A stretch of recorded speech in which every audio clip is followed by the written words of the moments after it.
విమానం అంత పెద్దదిగా ఎందుకు కనిపించింది? దగ్గర ఉండబట్టి.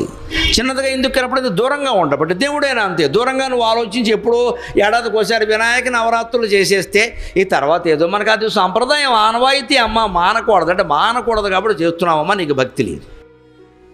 ఈ మొత్తం ఆనవాయితీ సంప్రదాయం మానకూడదు, ఈ భయము కానీ ప్రలోభం కానీ పనికిరాదండి. వినాయక నవరాత్రుల తర్వాత మళ్ళీ మీకు 10 రోజులు కాకుండా దసరా నవరాత్రులు వచ్చేస్తున్నాయి. ఇక్కడ 9 రోజులు చేశాం వినాయకుడికి, తర్వాత వాళ్ళ అమ్మగారు వస్తుంది, మా అబ్బాయికి 9 రోజులు చేశారు, నా సంగతి ఏమిటి? నీకు 10 రోజులు చేస్తామమ్మా, రోజు ఎక్కువ అంట.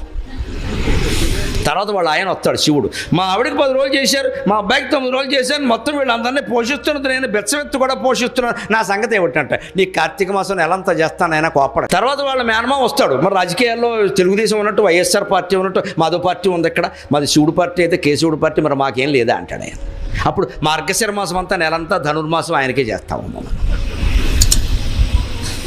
చూడండి, ఈ 4 వరుసగా వస్తున్నాయి. భాద్రపద మాసంలో గణపతి ఆరాధన, ఆశ్వీజ మాసంలో అమ్మవారి ఆరాధన, కార్తీక మాసంలో శివుడి ఆరాధన, మార్గశిర మాసంలో విష్ణువు ఆరాధన. మొత్తం 4 నెలలు ఆరాధన మయం చేస్తున్నామండి. హిందూ ధర్మంలో ఈ 4 చాలా విశిష్టమైన మాసం.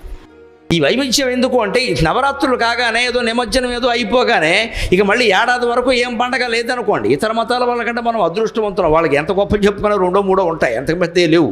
మనకు అలా కాదు, నెలకో 2 పండుగలు ఉంటాయి, పైగా సెలవులు కూడా ఎక్కువ మిగిలి వదిలేండి. మనకి సెలవులు ఎక్కువ, బడికైనా సెలవు ఇస్తారు. ఎందుకు ఈ పండగలు మనకి ఎక్కువ ఉంటాయంటే మనిషిని దైవ చింతన నుంచి దూరం చేయకుండా ఉండడం కోసం.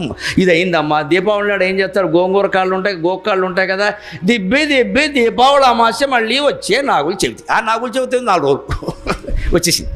మళ్ళీ అది అవగానే ఇంకోటి అంటే మొత్తం మీద ఏదో ఒక పండగ రూపంలో, పబ్బం రూపంలో ఏదో ఒక పిండి, చిన్నపిల్లలకి పిండి వంటలు అనండి, పెద్దవాళ్ళకి గీతాలు అనండి, మనబోటిగాళ్ళకి ప్రవచనాలు అనండి, ఏదో ఒక రకంగా దైవ ధ్యానంలో గడిపితే మనం దేవుడికి దగ్గర కావండి.